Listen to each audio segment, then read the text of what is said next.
বাংলা আমাদের মা, বাংলা আমাদের আত্মসম্মান, বাংলা আমাদের পরিচয়। আর সেই বাংলা ভাষাই যখন নিপীড়নের পথে, তখনই মানুষ নেমেছে আন্দোলনে। 21শে জুলাই শহীদ সভার মঞ্চ থেকে তৃণমূল নেত্রী মমতা বন্দ্যোপাধ্যায় যে আন্দোলনের ডাক দিয়েছিল, তারই প্রতিচ্ছবি উঠেছে কল্যাণীর শহীদ পল্লী কলোনিতে, যেখানে মানুষের দাবি বাংলা ভাষার অবমাননা আর নয়, বাংলা ভাষার অবমান মানেই বাংলা ভাষার বাঙালিদের অপমান। আমি আমার চিত্র সাংবাদিকদের অনুরোধ করব যাতে সেই বাংলার যে অগ্নিজ্বালা প্রতিচ্ছবি ঘুরে উঠেছে তা তুলে ধরতে।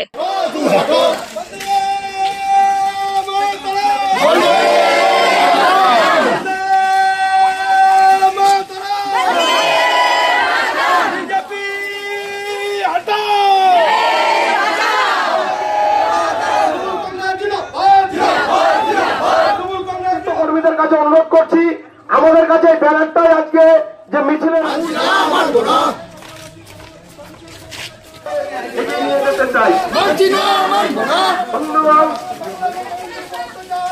দেখা যাচ্ছে কেউ বাংলা বললেই তাকে বাংলাদেশি বলে সন্দেহ করা হচ্ছে।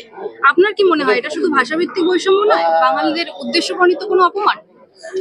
এটা বাস্তব, বাঙালিদের উদ্দেশ্য প্রণীত অপমান করা হচ্ছে। ভারতীয় জনতা পার্টি আর ভারতবর্ষে যিনি শাসন করছেন, তিনি সবসময় হিটলারের মতন শাসন করতে চাইছেন। মানুষের, আমরা দেখেছি এক সময় মার্ক্সবাদী কমিউনিস্ট পার্টিরা মানুষের বাক স্বাধীনতা কেড়ে নিয়েছিল। বাংলায় মানুষকে কোনো কথা বলতে দিত না, তারা যা চাপিয়ে দিত সেটা মেনে নিতে হতো। সেম আকারে, তার থেকে ভয়ঙ্কর আকারে ভারতীয় জনতা পার্টি করতে চাইছে। আপনাদের এটা জানিয়ে দিই কি, ডবল ইঞ্জিনের সরকার যেখানে যেখানে আছে, সেখানে বাংলায় যদি কেউ বাংলা থেকে কাজ করতে গেছেন, তারা বাংলা ভাষায় কথা বললেই তাদেরকে অ্যারেস্ট করা হচ্ছে, বাংলাদেশে পুশব্যাক করা হচ্ছে। এর প্রতিবাদ যতদিন তারা পিছু হাঁটবেন না, তত দিন প্রতিবাদ চলবে। আর প্রত্যেকটা বাংলায় বুথে বুথে কর্নার কর্নার প্রতিবাদ হবে, মানুষ গর্জে উঠবে। অনেক ক্ষেত্রে দেখা যাচ্ছে বৈধ ভারতীয় পরিচয়পত্র থাকা সত্ত্বেও বাঙালি মানুষদের আটক করে ডিটেনশন ক্যাম্পে পাঠানো হচ্ছে। এই বিষয়ে আপনার দলের পক্ষ থেকে কি বলবেন? আসামেও এটা হচ্ছে, মহারাষ্ট্রে হচ্ছে, গুজরাটে হচ্ছে, উড়িষ্যাতে হচ্ছে। এটা একদম বাংলার উপরে বাংলা বিদ্বেষী একটা যে ভারতবর্ষের সরকার চলছে, সেই সরকার সবসময় বাংলাকে ছোট দেখানোর চেষ্টা করছে। যারা ভারতীয় জনতা পার্টি বাংলাতেও করছেন, তারাও বাংলার ক্ষতি চাইছেন। আমি তাদেরকেও বলবো, আপনাদের চ্যানেলে মিডিয়ার মাধ্যমে, কি যারাই ভারতীয় জনতা পার্টি করছেন, তারা বাংলার সম্মানটাকে শেষ করার জন্য এই কাজ করছেন, তারা মেনে নিচ্ছেন। যারা ভারতীয় জনতা পার্টি করছেন তারাও আগামী দিন বাঁচবেন না, ওনাদের যা চিন্তা ভাবনা। তাই এই লড়াই সবাই মিলে আমরা আগামী দিন এই লড়াইয়ে সামিল হই, আমি সকলকেই আহ্বান করি। আপনি একজন বাঙালি, এই পরিস্থিতিতে আপনি কি নিজেও শঙ্কিত বোধ করছেন? আপনি 100 বার তখন আপনি কি করবেন? দেখুন, লড়াই থাকবেন। জননেত্রী যতদিন আছেন, আমরা একদম নিশ্চিন্তে, এটা আমাদের ভরসা কি মাননীয় মমতা বন্দ্যোপাধ্যায়, সম্মানীয় অভিষেক বন্দ্যোপাধ্যায় সাধারণ সম্পাদক, উনি যতদিন আছেন, বাংলা নিশ্চিন্তে, বাংলার লড়াই, আমরা ওনাদের পাশে আছি। আপনি নিজে কিভাবে সংজ্ঞায়িত করবেন বাঙালিয়ানা? কেবল ভাষা নাকি সংস্কৃতি? দেখুন, এটা ভাষার উপরেই তারা করতে চাইছে। এরা যেটা আগামী দিন আনতে চাইছে, বাংলাকে যে কোনোভাবে তারা দখল করার জন্য এই সব পরিকল্পনা, আগামী দিন বাংলার মানুষকে সুস্থ থাকতে তারা দেবে না। এই লড়াই বাংলার মানুষ যথেষ্ট বুঝতে পারছে, সে লড়াই লড়ে নিয়ে জয়লাভ করবে। ধন্যবাদ। এটা নেত্রী 21শে জুলাই মঞ্চ থেকে যথার্থই বলেছেন। আমরা মনে করি যেভাবে সারা ভারতবর্ষে বিভিন্ন বিজেপি শাসিত রাজ্যে বাঙালি এবং বাংলাভাষী মানুষের ওপরে নির্বিচারে অত্যাচার চলছে, তাদের উপরে বাংলা ভাষায় কথা বললে বাংলাদেশি এবং রোহিঙ্গা বলে দাগিয়ে দেওয়ার অপচেষ্টা চলছে, এবং এসআইআর এর নাম করে যেভাবে ভোটার তালিকা সংশোধনের নাম করে আমাদের বাঙালিদের ভোটাধিকার থেকে বঞ্চিত করবার অপচেষ্টা চলছে। এই লড়াই একদিনের লড়াই না।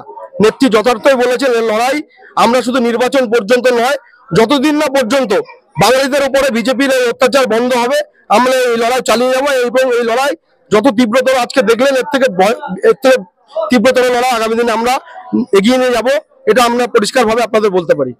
আচ্ছা, প্রতিবেশী রাষ্ট্র থেকে পুশব্যাক করে মানুষকে সীমান্তে ফেলে দেওয়া হচ্ছে, তখন রাজ্যের মানুষ কি আপনার দলের কাছ থেকে শুধু আবেগ নয়, বাস্তব প্রতিরোধ আশা করতে পারে? আপনারা দেখেছেন, গত কিছুদিন আগে আপনাদের সোশ্যাল মিডিয়ার মাধ্যমে আমরা দেখেছিলাম 7 জন মানুষকে তারা বিএসএফ এর মাধ্যমে বর্ডার ক্রস করে বাংলাদেশে পুশব্যাক করে পাঠিয়েছিল।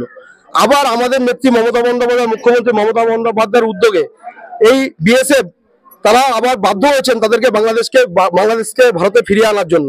তারা সঠিকভাবে ভারতীয় নাগরিক বলে তাদেরকে ফিরিয়ে আনতে বাধ্য হয়েছে। তাহলে আমি আপনাদের একটা কথা বলতে পারি, যেভাবে পুশব্যাক করে বাংলাদেশে পাঠানো হচ্ছে বাঙালি এবং রোহিঙ্গা বলে, এটা সম্পূর্ণ ভুল তথ্য তারা তৈরি করে পাঠাচ্ছেন। এবং আমরা দেখছি বিভিন্ন জায়গায় এনআরসি নোটিশ পাঠানো হচ্ছে অসম থেকে। আমাদের রাজ্যের কোচবিহারে আপনারা শুনেছেন 21 জুলাইয়ের মঞ্চেও তিনি ছিলেন, উত্তম দা, তাকেও এনআরসি নোটিশ পাঠানো হয়েছে। এইভাবে যেভাবে অগণতান্ত্রিক ভাবে এই ভারতবর্ষের গণতন্ত্রকে ভেঙে দেওয়ার অপচেষ্টা চলছে, তার বিরুদ্ধে আমাদের লড়াই চলবে। আজকে এই আন্দোলনে কতজন যোগদান করলেন? আপনারা নিজেরাই দেখেছেন, আজকে প্রতীকী হিসাবে প্রায় 10 জন মঞ্চে ছিল এবং তাদের সাথে 100 শতাধিক মানুষ আজকে ভারতীয় জনতা পার্টি ছেড়ে তৃণমূল কংগ্রেসে যোগদান করলেন। বিজেপির নীতি আমাদের ভালো লাগেনি, যেরকম আমাদের বলেছিল সেই নীতি থেকে বিজেপি পার্টি অনেক সরে এসছে। তাদের নীতি আচার ব্যবহার আমাদের ভালো লাগেনি, তাই আমরা তৃণমূলে যোগ দিয়েছি। এই ভাষা আন্দোলনে আপনাদের কিভাবে দেখা যাবে? আমরা এই ভাষা আন্দোলনকে মমতা ব্যানার্জিকে আমরা স্বাগত জানাচ্ছি। আমরা ওনার সাথে আছি, থাকবো, এবং বিজেপির বিরুদ্ধে আমাদের এই কলোনির যেরকম লড়াই চলছে এবং প্রতি রাজ্যে আমাদের রাজ্যে যেমনি লড়াই চলছে, আমরা ওটা চালাতে চাই। আপনারা এতক্ষণ দেখলেন ঠিক কিভাবে কল্যাণী শহীদ পল্লীর মানুষেরা অংশগ্রহণ করেছে ভাষা আন্দোলনের সম্মান রক্ষার্থে। এরকমই আরো গুরুত্বপূর্ণ খবরের জন্য চোখ রাখুন সময় 365 পর্দায়। ক্যামেরায় চয়নজিৎ মান্নার সাথে দেবাত্রিতা দাস, সময় 365, কল্যাণী।